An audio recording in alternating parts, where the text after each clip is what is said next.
কবি শরদিন্দু কর্মকারের লেখা নারী একটা কবিতা পড়লাম, খুব ভালো লাগলো, তাই চলে এলাম তোমাদের সাথে শেয়ার করতে। মানুষ কেন বলে মোদের নারীর নিজস্ব নাই কিছু, আমি তো দেখি জগৎ চলে নারীর পিছু পিছু।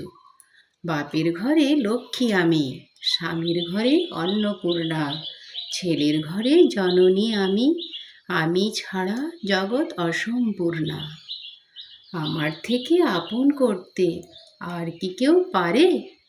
বাপের ঘরকে ছেড়ে এসেও পরকে বাঁধি ঘরে।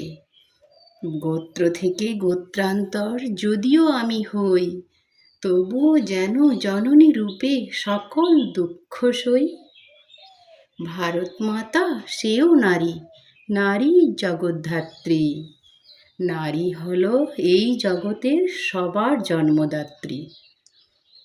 পুরুষতান্ত্রিক সমাজ তাই পুরুষকে বড় করে, জেনে রেখো সেই পুরুষকে নারী গর্ভে ধারণ করে।